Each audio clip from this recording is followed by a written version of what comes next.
Bangla net চ্যানেলের আজকের নিবেদন ছোট গল্প পাঠ। সুবোধ ঘোষের লেখা ছোট গল্প সুন্দরম। সমস্যাটা হলো সুকুমারের বিয়ে। কি এমন সমস্যা? শুধু একটি মনোমতো পাত্রী ঠিক করে শুভ লগ্নে শাস্ত্রীয় মতে উদ্বাহ কার্য সমাধা করে দেওয়া। মানুষের একটা জৈব সংস্কারকে সংসারে পত্তন করে দেওয়া, এই তো। কিন্তু বাধা আছে সুকুমারের ব্রহ্মচর্য। 12 বছর বয়স থেকে নিরামিষ ফোঁটা তিলক করেছে সে। আজও পায়েসেদে তাকে মুসুরির ডাল খাওয়ানো যায় না। সাহিত্য কাব্য তার কাছে অস্পৃশ্য। পাঠ্যপুস্তক ছাড়া জীবনে সে পড়েছে শুধু কখানি যোগশাস্ত্রের দীপিকা। বাগানের পুকুর ঘাটে নির্জন দুপুর রাতে একাগ্র প্রাণায়ামে কতবার শিউরে উঠেছে তার সুষুম্না। প্রতি কুম্ভকে রেচকে সুকুমার অনুভব করেছে এক অদ্ভুত আত্মিক শক্তির তড়িৎ স্পর্শ। শ্বাসে প্রশ্বাসে রক্তে ও স্নায়ুতে।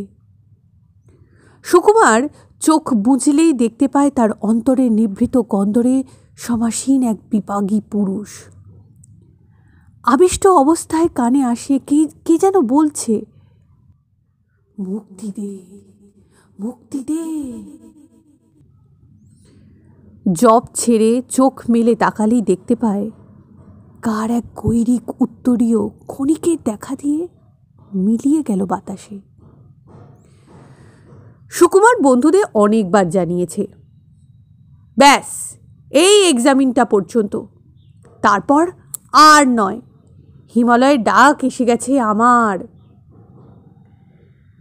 সুকুমারের বাবা কৈলাস ডাক্তার বলতেন, প্রোটিনের অভাব, পেটে দুটো ভালো জিনিস পড়ুক, গায়ে মাংস লাগুক, এসব ব্যায়ামও 2 দিনেই কেটে যাবে। কত পাকামি দেখলাম। কিন্তু মা, পিসিমা, ছোট বোন রানু আর ঝি, তাদের মন প্রবোধ মানে না। সকলে মিলে চেপে ধরল কৈলাস ডাক্তারকে। যত শিগগিরই পারো পাত্রী ঠিক করে ফেলো, আর দেরি নয়। ঝিয়ের কোঁদল তো লেগেই আছে। ছি ছি ছি, সংসারে থেকেও ছেলের বনবাস। ছোট জাতের ছোট ঘরেও এমন কষাই পানা করে না বাপু। সমস্যার সমাধানের ব্যবস্থা হল। কৈলাসবাবু পাত্রী দেখবেন। ভগ্নীপতি কানাইবাবু সুকুমারের মতি গতির চার্জ নিলেন। যেমন করে পারেন কানাইবাবু সুকুমারের মনকে সংসার মুখ করবেন। পাশের খবর বেরিয়েছে, কানাইবাবু সুকুমারকে দিয়ে জোর করে দরখাস্তে সই করালেন। নাও নাও নাও, সই করো। মুন্সেফি চাকরি ঠাট্টা নয়। সংসারে থেকেও সাধনা হয়, ওই যাকে বলে পাঁকাল মাছের মতো থাকবে। জনক রাজা যেমন ছিল। বাড়ির বিষণ্ণ আবহাওয়া ক্রমে উৎফুল্ল হয়ে আসছে। কৈলাসবাবু পাত্রী দেখে এসেছেন। এখন সমস্যা সুকুমারকে কোনো মতে পাত্রী দেখাতে নিয়ে যাওয়া। কানাইবাবু সকলকে আশ্বস্ত করলেন, কিছু ভাববার নেই, সব হো জায়গা। সংসারের ওপর সুকুমারের এই নির্লেপ এখনো কেটে যায়নি ঠিকই, তবুও একটু চাঞ্চল্য আচারে আচরণে, রক্ত মাংসের মানুষের মেজাজ একটু আধটু দেখা দিয়েছে যেন। তবু একদিন পড়ার ঘরে কানাইবাবুর সঙ্গে সুকুমারের একটা বচসা শোনা গেল। বাড়ির সবারই বুক দূর করে উঠল। ব্যাপার কি? কানাইবাবুর কথার ফাঁদে পড়ে সুকুমারকে উপন্যাস পড়তে হয়েছে। জীবনে এই প্রথম নাভি মূলে চন্দনের প্রলেপ দিয়ে অগরু পুড়িয়ে ঘরের বাতাস পবিত্র করে নিয়ে অতি সাবধানে পড়তে হয়েছে তাকে। বলবান ইন্দ্রিয়গ্রাম, কি হয় বলা তো যায় না। কিন্তু উপন্যাস না নরক, যত সব নীচ রিপু সেবার বর্ণনা। সমস্ত রাত ঘুম হয়নি, এখনো গা ঘিন ঘিন করছে। সুকুমার বলল, আপনাকে এবার ওয়ার্নিং দিয়ে ছেড়ে দিলাম কানাইবাবু। মানে অপমানে সম্পূর্ণ উদাসীন কানাইবাবু বললেন, আজ সন্ধে সিনেমা দেখাতে নিয়ে যাব তোমায়। এই যেতেই হবে ভাই, তোমার আঁকা চক্রের দিব্যি, তাছাড়া ভালো ছবি, ধ্রুবের তপস্যা, মনটাও তোমার একটু পবিত্র হবে। কানাইবাবুর এক্সপেরিমেন্ট বোধ হয় সার্থক হয়ে উঠল। সুকুমার কাব্য পড়ে, বার কয়েক আখড়ায় গিয়ে মাথুর শুনে এসেছে, ঘন ঘন সিনেমায় যায়। এদিকে অ্যাপয়েন্টমেন্ট পত্রও চলে এসেছে। কিন্তু অনাসক্তির ঘোর সম্পূর্ণ কাটেনি। আজকাল সুকুমারে অতীন্দ্রিয় আবেশ হয়। জ্যোৎস্না রাতে বাগানে একা বসে বসে নেবু ফুলের সুগন্ধে মনটা অকারণেই উড়ে চলে যায়। ধূলি ধূসর সংসারের বন্ধন ছেড়ে যেন আকাশের নীলিমায় সাঁতার দিয়ে বেড়ায়। একটা বিষণ্ণ সুখকর বেদনা, কিসের অভাব, কাকে যেন চাই, কে সেই না পাওয়া। দীর্ঘশ্বাস চাপতে গিয়ে লজ্জা পায় সুকুমার। রাত করে সিনেমা দেখে বাড়ি ফিরবার পথে কানাইবাবু সুকুমারকে জিজ্ঞাসা করলেন, নাচটা কেমন লাগলো? সুকুমার সহসা উত্তর দিল না। একটু চুপ করে থেকে বলল, কানাইবাবু, কি? মানুষের মাঝে আমি বাঁচিবারে চাই। নিশ্চয়, কালই চলো বারাসাত। যাদব বোসের মেয়ে বনলতা তোমার মেজদি যেতে লিখেছে, আর বাবা তো আগেই দেখে এসেছেন। উকিলের মুহুরি যাদব বোস, বংশ ভালো, আর মেয়ে বনলতা দেখতে ভালোই। যাদব বোস অল্প পণে দয়ালু সৎপাত্র খুঁজছেন। মেজদি একটি বছর 15 বয়সের মেয়েকে হাত ধরে সামনে টেনে নিয়ে এলেন। ভালো করে দেখে নে সুকু, মনে যেন শেষে কোনো খুঁত খুঁত না থাকে। যাত্রাকালে রাজকুমারীর মতো মেয়েটাকে যত দূর সম্ভব জবরজং করে সাজানো হয়েছে। বিরাট একটা ঝকঝকে বেনারসি শাড়ি আর পুরো শাটিনের জ্যাকেট, পাড়ার মেয়েদের কাছে ধার করা চুড়ি, রুলি, বালা ও অনন্ত কোনোই পর্যন্ত বোঝাই করা 2টি হাত। ঘামে চুপসে গেছে কপালের টিপ। পাউডারের মোটা খড়ির স্রোত গাল বেয়ে গড়িয়ে পড়ছে গলার উপর। মেয়েটি দম বন্ধ করে চোখের দৃষ্টি হারিয়ে যেন যজ্ঞের পশুর মতো এসে দাঁড়ালো। বনলতার শক্ত খোঁপাটা চট করে খুলে চুলের গোছা 2 হাতে তুলে ধরে মেজদি বললেন, দেখে নে সুকু, গায়ের মেয়ে হলে হবে কি, তেল চিটে ঘাড় নয়। যা তোমাদের কত কলেজের মেয়ে দেখেছি রামো। মেজদি যেন ফিজিওলজি পড়াচ্ছেন। বনলতার থুতনিটা ধরে এদিক ওদিক ঘুরিয়ে দেখালেন, চোখ মেলে তাকাতে বললেন, টেরা কানা নয়। পায়চারি করালেন, খোঁড়াও নয়। সুকুমারের মুখের সামনে বনলতার হাতটা টেনে নিয়ে আঙুলগুলি ঘেঁটে ঘেঁটে দেখালেন, দেখছিস তো, নিন্দে করার জো নাই। দেখার পালা শেষ হলো। বাড়ি ফিরে কানাইবাবু জিজ্ঞাসা করলেন, কি হে যোগীবর, পছন্দ তো? সুকুমার চুপ করে রইল। মুখের চেহারা প্রসন্ন নয়। কানাইবাবু বুঝলেন, এক্ষেত্রে মৌনং অসম্মতি লক্ষণং। সিনেমায় বনানী দেবীর নাচ দেখে চোখ পাকিয়েছ ভায়া, এসব মেয়ে কি পছন্দ হয়? কানাইবাবু মনের বিরক্তি মনেই চেপে রাখলেন। পিসিমা বললেন, ছেলের আপত্তি তো হবেই, হাগরের মেয়ে এনে হবে কি? হ্যাঁ, মুহুরি টুরির সঙ্গে কুটুম্বিতে চলবে না। সুন্দরী মেয়ে চাই, এইটি বড় বাধা দাঁড়িয়েছে এখন। কৈলাস ডাক্তার পাত্রী দেখছেন, আর বিপদের কথা এই যে তার চোখে অসুন্দর তো কেউ নয়।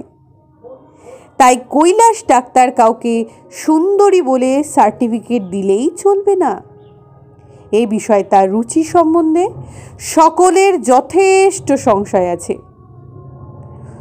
প্রথম ছেলে, জীবনসঙ্গী নিয়ে ঘর করতে হবে যাকে, তারই মতটা প্রথম গ্রাহ্য, তারপর আর সকলের। কৈলাসবাবু নিজে কুরূপ, কুৎসা করা যাদের আনন্দ তারা আড়ালে বলে কালো জীব ডাক্তার। ভদ্রলোকের জীবটাও নাকি কালো। যৌবনে গঞ্জনা কৈলাস ডাক্তারকে মর্মপীড়া দিয়েছে অনেক। আজ প্রৌঢ়ত্বের শেষ ধাপে এসে এই দৌর্বল্য তার আর নেই। বাংলোর বারান্দায় সোফায় বসে নিবিষ্ট মনে কৈলাস ডাক্তার এই কথাই ভাবছিলেন। এই রূপ তত্ত্ব তার কাছে দুর্বোধ্য।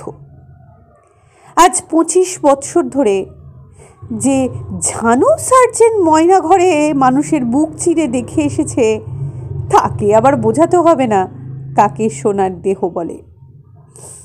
মানুষের অন্তরঙ্গ রূপ, এর পরিচয় কৈলাস ডাক্তারের মতো আর কে জানে। কিন্তু তার এই ভিন জগতের সুন্দরম, তাকে কদর দেবার মতো দ্বিতীয় মানুষ কই? দুঃখ এইটুকু, হঠাৎ শিকল বাঁধা হাউনটার বিকট চিৎকার আর লাফঝাঁপ। ফটক ঠেলে হুড়মুড় করে ঢুকলো মানুষের ব্যঙ্গ মূর্তি কয়েকটি প্রাণী। যদু ডোম আর নিতাই সহিস দৌড়ে এলো লাঠি নিয়ে। যদু ও নিতাইয়ের গলা ধাক্কা গ্রাহ্য না করে ফটকের উপর জুত করে বসল একটা ভিখারি পরিবার।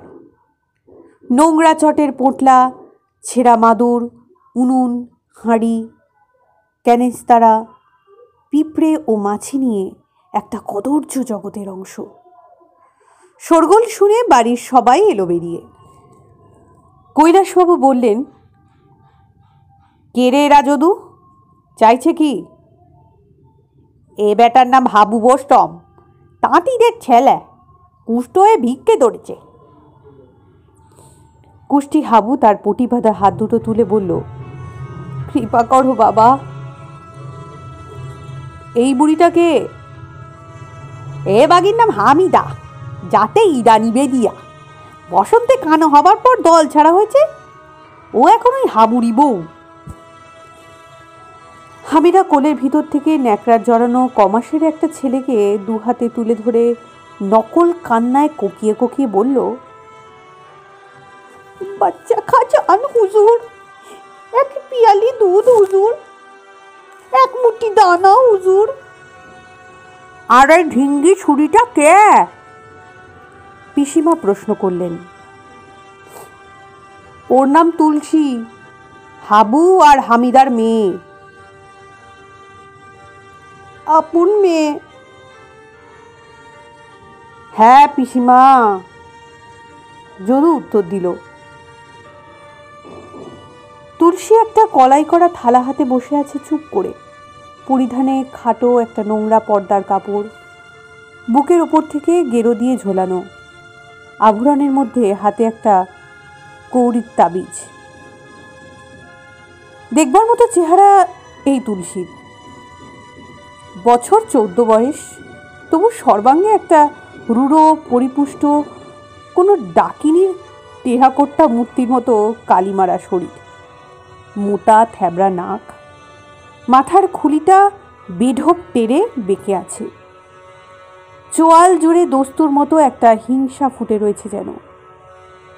মুখের সমস্ত পেশি ভেঙে চুরে গেছে ছন্ন ছাড়া বিক্ষোভে। এই মুখের দিকে তাকিয়ে দাতা কর্ণ দান ভুলে যায়, গা শিরশির করে।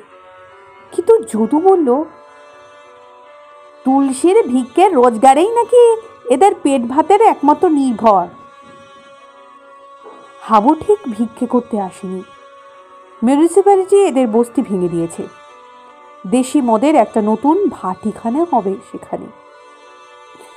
শহরের এলাকায় এদের থাকবার আর হুকুম নাই। হাবু কান্নাকাটি করল। একটা সার্টিফিকেট দিন বাবা, মুচি ভাড়ায় ভাগাড়ের পিছনে থাকবো। দীননাথের দিব্যি হাটে বাজারে ঘেঁষবো না কখনো, তুলসী ভিক্ষা খাটবে, ও তো রোগ বালাই নাই।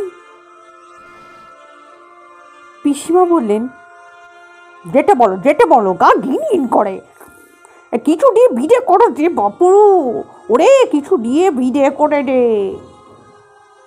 রানু বলল, আমার ছেঁড়া ফ্লানেরের ব্লাউজটা দিয়ে দিই, এই শীতে তবু ছেলেটা বাঁচবে। হ্যাঁ দিয়ে দে, থাকে তো একটা ছেঁড়া শাড়িও দিয়ে দে, বয়স হয়েছে মেয়েটার, লজ্জা রাখতে হবে তো। কৈলাস ডাক্তার বললেন, আচ্ছা যা তোরা, সার্টিফিকেট দেবো, কিন্তু খবরদার হাট বাজারে আসিস না। হাবু তার সংসারপত্র নিয়ে আশীর্বাদ করে চলে যাবার পর তুলসীর কথাটাই আলোচনা হলো আর একবার। কৈলাসবাবু হেসে হেসে বললেন, দেখলে তো সুন্দরী তুলসীকে, ওরও বিয়ে হয়ে যাবে জানো। ঝি উত্তর দিল, বিয়ে হবে না কেন, সবই হবে, তবে সেটার সত্যি বিয়ে নয়। কৈলাসবাবু আর একটি পাত্রী দেখে এসেছেন, নন্দদত্তের বোন দেবপ্রিয়া। মেয়েটি ভালোই, তবে সুকুমার একবার দেখে আসুক। দেখানো হলো দেবপ্রিয়াকে। মেয়েদের প্রাচুর্যে বয়স ঠিক ঠাহর হয় না। চওড়া কপাল, ছোট চিবুক, গোল গোল চোখ, গায়ের রং মেটে কিন্তু সুমসৃণ। ভারী ভুরু দুটোতে যেন তিব্বতী উপত্যকার ধূর্ত একটু ছায়া প্রচ্ছন্ন এক মঙ্গলিনীকে ইশারায় ধরিয়ে দিচ্ছে। ঠোঁটে হাসি লেগেই আছে। সে বোধহয় জানে তার এই অপ্রাকৃত পৃথুলতা লোক হাসাবার মতোই। দেবপ্রিয়ার গলা মিষ্টি, গান গায় ভালো। সুকুমার হাঁ না কিছুই বলে না, বলা তার স্বভাব নয়, বোঝা গেল এ মেয়ে তার পছন্দ নয়। পিসিমাও বললেন, হবেই না তো পছন্দ, শুধু গলা দিয়েই তো আর সংসার করা যায় না। তাছাড়া নন্দরা বংশ খাটো। কৈলাস ডাক্তার দুশ্চিন্তায় পড়লেন। সমস্যা ক্রমেই ঘোরালো হচ্ছে। এ মোটেই সহজ সরল ব্যাপার নয়। নানা নতুন উপসর্গ দেখা দিচ্ছে একে একে। তবে সুন্দরী হলেই চলবে না, বংশ, বিত্ত, শিক্ষা ও রুচি দেখতে হবে। মাঝে পড়ে পুরুত ভট্টাচার্যি আরও খানিকটা ইন্ধন জুগিয়ে গেছেন। সমস্যাটা ক্রমেই তেতে উঠেছে। ভট্টাচার্যি বাড়ির সকলকে বুঝিয়ে গেছেন নিতান্ত আধ্যাত্মিক এই বিয়ে জিনিসটা। কুল নারীর গুণ লক্ষণ মিলিয়ে পাত্রী নির্বাচন করতে হবে।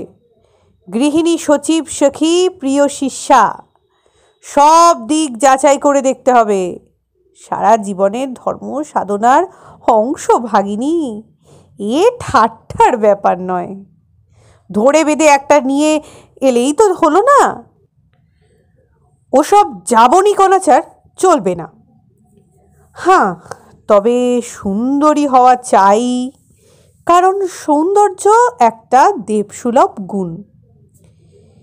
এবার যতদূর সম্ভব সাবধানে, খুব ভেবে চিনতে কৈলাস ডাক্তার এক পাত্রী দেখে এলেন। অনাদি সরকারের মেয়ে অনুপমা, সুশিক্ষিতা ও সুন্দরী। অনুপমার বয়স একটু বেশি, রোগা বা অতি তন্নি দুই বলা যায়।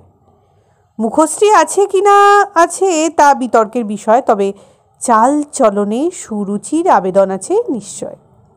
রূপে যেটুকু ঘাটতি তা পুষিয়ে গেছে সুশিক্ষার লাদিনী গুণে।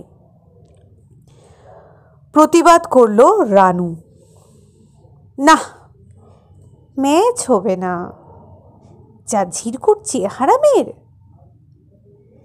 ঋষি বালকের মতো কাঁচা মন সুকুমারের, হাঁ না বলা তার ধাতে সম্ভব নয়। কিংবা অতিরিক্ত লজ্জা, তাও হতে পারে। তবে তার আচরণেই বোঝা গেল ওই বিয়েতে তার রাজি নেই। পিসিমা বললেন,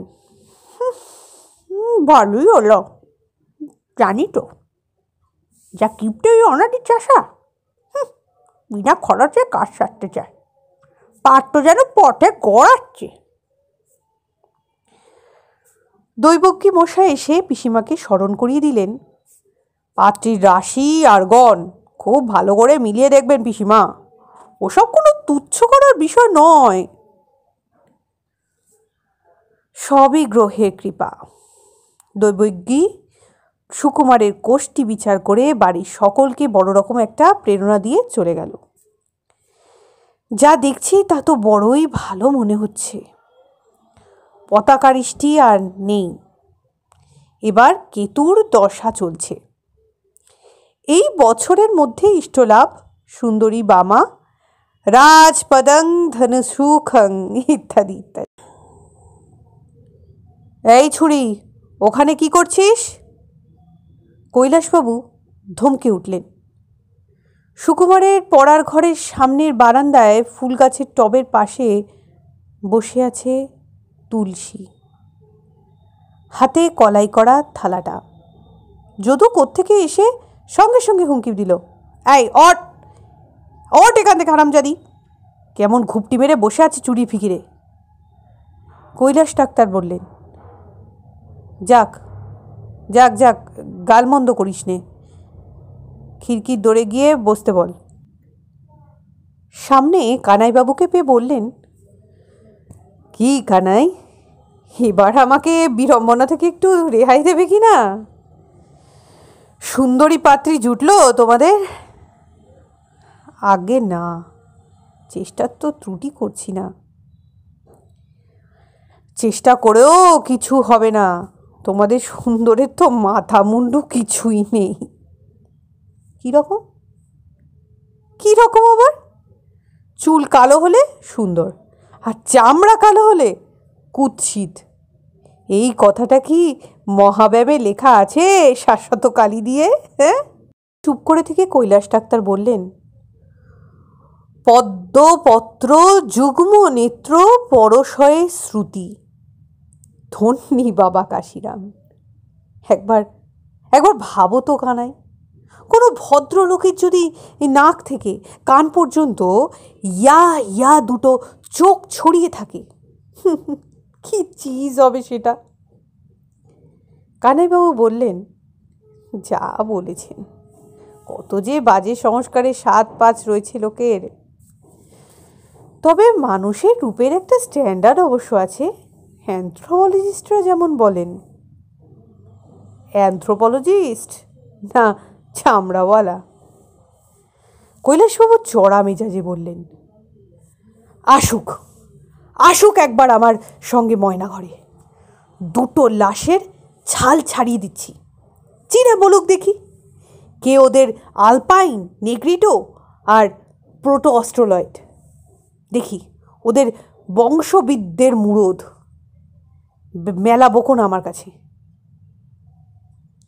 কানাইবাবু সরে পড়ার পথ দেখলেন। জানো কানাই, আমাকে আড়ালে সবাই কালো জীব বলে ডাকে। বর্বর আর গাছে ফলে একটা বাজে টাবু ছাড়বার শক্তি নেই, সভ্যতার গর্ব করে আধুনিক হয়েছে যত সব ফাজিলের দল। কৈলাস ডাক্তার ক্ষুব্ধ লাল চোখ দুটোকে শান্ত করে চুরুট ধরালেন। সত্যদাসের বাড়ি থেকে ভালো একটি পাত্রী দেখে খুশি মনে কৈলাস ডাক্তার ফিরলেন। ফটকে পা দিয়ে দেখেন সুকুমারের পড়ার ঘরের সামনে বসে যদু আর নিতাই তুলসীর সঙ্গে মশকরা করছে। এই এই রাস্কেল সব, কি হচ্ছে এখানে, কি হচ্ছে? তুলসী ওর থালা হাতে দৌড়ে পালিয়ে গেল। যদু নিতাই আমতা আমতা করে কিছু একটা গুছিয়ে বলতে বৃথা চেষ্টা করে চুপচাপ রইল। কৈলাসবাবু সুকুমারকে ডেকে বললেন, ঘরের দোর খোলা রাখো কেন? কেন রাখো? এই ভিখিরি ছুরিটা কদিন থেকে ঘুরঘুর করছে এদিকে, খুব নজর রাখবে, কখন কি চুরি করে সরে পড়ে বলা যায় না।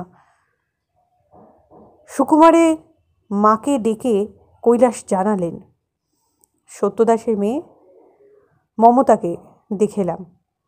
এরকম পাকা কথাই দিয়ে এসেছি, বুঝলে। এবার সুকুমার আর তোমরা একবার দেখে এসো, আমাকে আর নাকে দড়ি দিয়ে ঘুরিও না। যথারীতি মমতাকে দেখে আসা হলো। মমতার রূপে অসাধারণত্ব আছে, সন্দেহ নাই। ঘুটঘুটে অমাবস্যার মতো ঘন কৃষ্ণ গায়ের রং, সমস্ত অবয়বে সুপেশল কাঠিন্য, মণিবদ্ধ ও কনুয়ের মজবুত অস্থিসজ্জা আর হাত পায়ে রোমঘন পারস্য পুরুষকেও লজ্জা দেয়।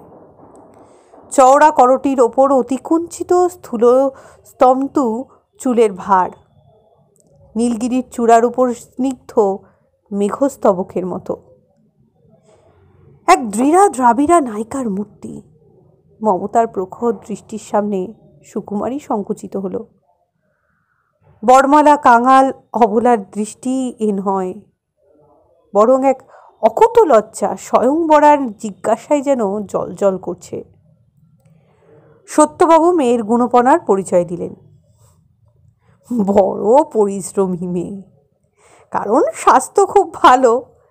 ছাত্রী জীবনে প্রতি বছর স্পোর্টসে প্রাইজ পেয়ে এসেছে। মেয়ে দেখে এসে সুকুমার মুখ ভার করে শুয়ে পড়ল। রানু বলল, এই নিশ্চয়ই রাক্ষসগণ পিসিমা। পিসিমা একটু বিমর্ষ হয়ে বললেন, সেই তো কথা, বড় হট্টা চেহারা, নইলে ভালো বর পণ্ডিত ছিল, দান সামগ্রীও। তবু কৈলাস ডাক্তার তোড়জোড় করছেন, মমতার সঙ্গেই বিয়ের একরকম ঠিক। এবার শক্ত হয়েছেন তিনি, 10 জনের 10 কথার চক্রে আর ভূত সাজতে পারবেন না। কিন্তু যা কখনো হয়নি তাই হলো, সুকুমারের প্রকাশ্য বিদ্রোহ। সুকুমার এবার মুখ খুলেছে। রানুকে ডেকে নিয়ে জানিয়ে দিয়েছে, সত্য দাসের সঙ্গে বড় গলাগলি দেখছি বাবার। ওখানে যদি বিয়ে ঠিক হয় তবে একটু আগে ভাগে আমায় জানাবি, আমি যুদ্ধে সার্ভিস নিচ্ছি।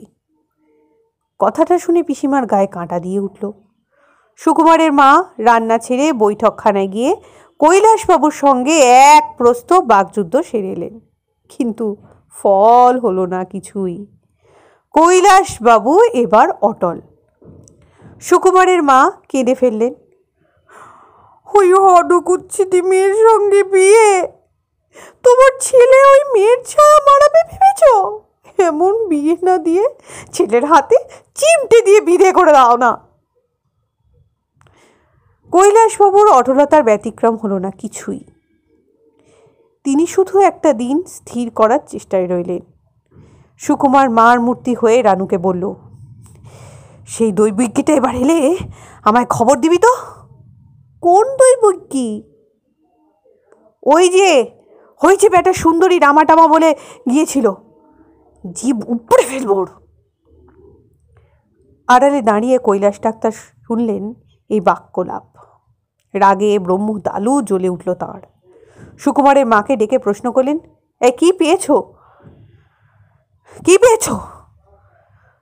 শঙ্কিত চোখে কৈলাসবাবুর দিকে তাকিয়ে সুকুমারের মা বললেন, কি হয়েছে? ছেলে বিয়ে দিতে চাও?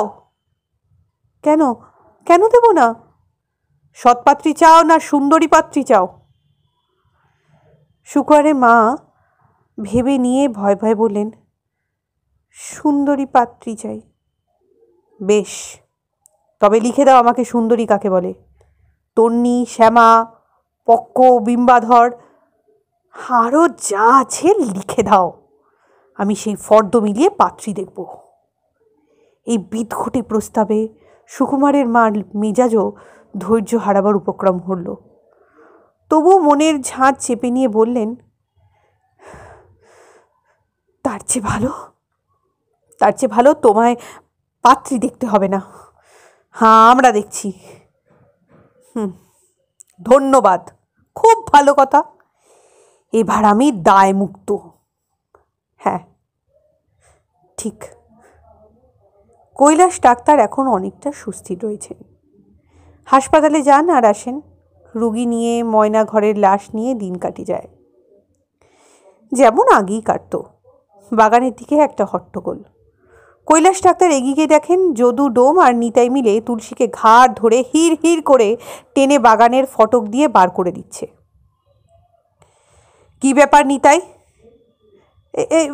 বড় পাজি এই ছুরিটা হুজুর, পয়সা দেয়নি বলে দাদাবাবুর ঘরে ঢিল ছুটছিল। আরে এই দেখুন আমার হাত কামড়ে দিয়েছে। কৈলাস ডাক্তার বললেন, বড় বার বেড়েছে ছুরির। ভিখারির জাত, দয়া করলে কুকুরের মতো মাথায় চড়ে। কেবলই দেখছি মাস 3-4 থেকে শুধু এদিকেই নজর। এবার এলে পুলিশে ধরিয়ে দিবি, বুঝলি? তুলসী ফটকের বাইরে গিয়েও মত্তা বাতুলির মতো আরও এক কটা ইট পাটকেল ছুঁড়ে চলে গেল। কৈলাস ডাক্তার বললেন, এই সব সময় ফটকে তালা বন্ধ করে রাখবে। সেদিন সন্ধেবেলা অনেক রাতে রুগী থেকে বাড়ি ফিরতেই কৈলাস ডাক্তার দেখলেন ফটক খুলে অন্ধকারে চোরের মতো পা টিপে টিপে সরে পড়ছে তুলসী। কৈলাসবাবুকে দেখে আরও জোরে দৌড়ে পালিয়ে গেল। হাঁক দিতেই যদু ও নিতাই হাজির হলো লাঠি হাতে। অত্যন্ত বিরক্ত হয়ে কৈলাস ডাক্তার বললেন, এ কি ফটক খোলা? বারান্দার আলো জ্বলছে, সুকুমারের ঘরে আলো, আমার বৈঠকখানা খোলা, তোমরা সব জেগেও রয়েছ, অথচ ছুরিটা বেমালুম চুরি করে সরে পড়ল। কৈলাস ডাক্তার সমস্ত ঘর তন্ন তন্ন করে দেখলেন। আমার ঘরটা সব তছনছ করেছে কে? টেবিল থেকে নতুন বেলেডোনার শিশিটাই বা গেল কোথায়? হ্যাঁ, অনেকক্ষণ বকাবকি করে শান্ত হলেন কৈলাস ডাক্তার। কিছু চুরি হয়নি বলেই মনে হলো। দিনটা আজ ভালো নয়। সকাল থেকে বিকেল পর্যন্ত আকাশে দুর্যোগ ঘনিয়ে আছে। কানাইবাবু এসে কৈলাস ডাক্তারকে জানালেন, সুন্দরী পাত্রী পাওয়া গেছে, জগৎ ঘোষের মেয়ে। সুকুমারের এবং আর সবারও পছন্দ হয়েছে। বংশে, শিক্ষায় ও গুণে কোনো ত্রুটি নেই। কৈলাস ডাক্তার বললেন, বুঝলাম, তোমরা কল্পতরুর সন্ধান পেয়েছ, সুখবর। আপনাকে আজ রাত্রে আশীর্বাদ করতে যেতে হবে। ঠিক আছে, যাব। যদুদম এসে তখনই খবর দিল, 3টে লাশ এসেছে ময়না তদন্তের জন্য। কৈলাস ডাক্তার বললেন, চলে যদু, এখনই সেরে রাখি, রাত্রে আমার নানা কাজ রয়েছে, চল। ময়না ঘরে এসে কৈলাস ডাক্তার বললেন, বড় মেঘলা করেছে রে, পেট্রোম্যাক্স বাতি 2টো জ্বাল। যন্ত্রপাতিগুলো গামলায় সাজিয়ে আস্তিন গুটিয়ে নিয়ে কৈলাস ডাক্তার বললেন, রাত হবে নাকি রে যদু? আগে না, 2টো আগুনে পোড়া লাশ, পচা পাক হয়ে গেছে, ও তো জানা কেস, আমি ছিঁড়ে ফেলে দেবো। বাকি একটা শুধু, নে কোনটা দিবি দে। কৈলাস ডাক্তার কড়াত হাতে টেবিলের পাশে দাঁড়ালেন। লাশের ঢাকাটা খুলে ফেলতেই কৈলাস ডাক্তার চমকে পড়লেন, হ্যাঁ হ্যাঁ হ্যাঁ, এ কে রে যদু? যদু ততক্ষণে আলগোছে সরে পড়ে ঘরের বাইরে গিয়ে দাঁড়িয়েছিল। কৈলাস ডাক্তারের প্রশ্নে ফিরে এসে বলল, হুজুর, তুলসী, সেই ভিখারি মেয়েটা। কৈলাস ডাক্তার বোকার মতো যদুর দিকে কিছুক্ষণ তাকিয়ে রইলেন।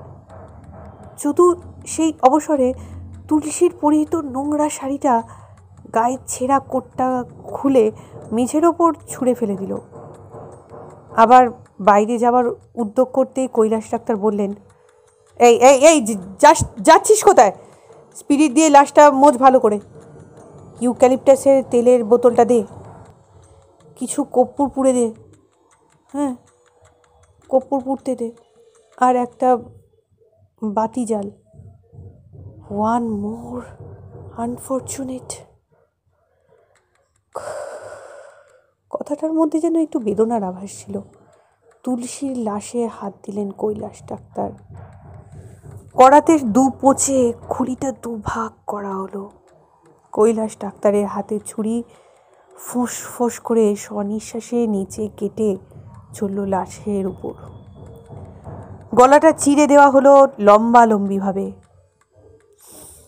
বুকের মাঝখানেও দুপাশে বড় বড় পুঁজ দিয়ে ধরটা খুলে ফেলা হলো। সাঁড়াশি দিয়ে পটপট করে পাঁজরগুলো উল্টে দিলেন কৈলাস ডাক্তার। যেন ঘুমে ঢলে রয়েছে তুলসীর চোখের পাতা। চিমটে দিয়ে ফাঁক করে কৈলাস ডাক্তার দেখলেন নিশ্চল দুটি কনিনিকা যেন নিদারুণ অভিমানে নিষ্প্রভ হয়ে আছে। শুকিয়ে কুঁচিয়ে গেছে চোখের শ্বেত পটল। সুজলা অশ্রুশীলা নাড়িগুলো অতিস্রাবে বিষণ্ণ। মরার সময় মেয়েটা কেঁদেছে খুব। কৈলাস ডাক্তার বললেন। যদু বলল, হ্যাঁ হুজুর, কাঁদবেই তো, সুইসাইড কিনা করে ফেলে তো ঝোঁকের মাথায়, তারপর খাবি খায়, কাঁদে আর মরে। গলা টিপে মারেনি তো কেউ? কৈলাস ডাক্তার খুঁটিয়ে খুঁটিয়ে পরীক্ষা করলেন। কই কই কোনো আঘাতের চিহ্ন তো নেই। গুচ্ছ গুচ্ছ অম্লান সরোরজ্জু, শ্বাস বহা নাড়িটাও তেমনি প্রফুল্ল। অজস্র লালায় পিচ্ছিল সুপুষ্ট ক্রোশনিকা। এত লালা! মরার আগে মেয়েটা খেয়েছে খুব পেট ভরে। হ্যাঁ হুজুর, এই ভিখিরি তো খেয়েই মরে না।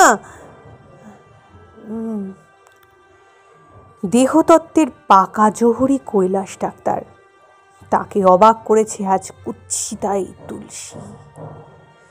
কত রূপসী কুলবধূ, কত রূপা জীবা নটির লাশ পার হয়েছে তার হাত দিয়ে। তিনি দেখেছেন তাদের অন্তরঙ্গ রূপ, ফিকে ফ্যাকাশে ঘেউ। তুলসী হার মানিয়েছে সকলকে। অদ্ভুত। বাতিটা কাছে এগিয়ে নিয়ে কৈলাস ডাক্তার তাকিয়ে রইলেন।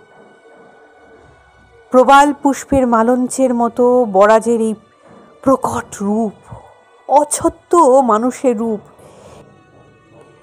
এই নবনীত পিণ্ড মস্তিষ্ক, জোড়া শতদলের মতো উৎফুল্ল হৃদকোষের অলিন্দ আর নিলয়, রেশমি ঝালরের মতো শত শত মোলায়েম ঝিল্লি, আনাচে কানাচে যেন রহস্যে ডুবে দিয়ে আছে সুসূক্ষ্ম কৈশিক জাল। কৈলাস ডাক্তার বিমুগ্ধ হয়েই রইলেন। দেখলেন থরে বিথরে সাজানো সারি সারি যত রক্তিম পরশুকা, বরফের কুচির মতো অল্প অল্প মেয়েদের ছিটে। মজ্জাস্থি দিয়ে ঘিরে নেমে গেছে প্রাণদা নীলার প্রবাহিকা। কৈলাস ডাক্তার বাতিটাকে আরো কাছে এগিয়ে নিয়ে এলেন। খণ্ড স্ফটিকের মতো পিতাব ছোট বড় কত গ্রন্থির বিথিকা, প্রশান্ত মুকুট ধমনী, সন্ধিতে সন্ধিতে সুপ্রচুর লসিকার বুদবুদ, গ্রন্থি ঘিরে নিষিক্ত অতি অভিরাম এই অংশুপেশির স্তবক আর তরুণাস্থির শয্যা, ঝাঁপি ঘোরা রত্নমালার মতো আলোয় ঝলমল করে উঠল। আবিষ্ট হয়ে গেছেন কৈলাস ডাক্তার। কুৎসিতা তুলসীর এই রূপের পরিচয় কে রাখে? তবুও এই তিমির দৃষ্টি হয়তো ঘুচে যাবে একদিন। আগামীকালের কোনো প্রেমিক বুঝবে রূপের মর্যাদা। নতুন তাজমহল হয়তো গড়ে উঠবে সেদিন। যাক, কৈলাস ডাক্তার আবার হাতের কাজে মন দিলেন। যদু বলল, এসবে কোনো জখম নেই হুজুর, পেটটা দেখুন।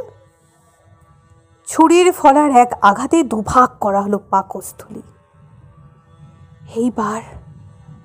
এইবার কৈলাস ডাক্তার দেখলেন কোথায় মৃত্যুর কামড়।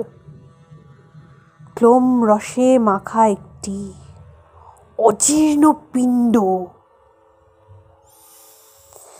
সন্দেশ, পাউরুটি, বেলেডোনা। মার্ডার।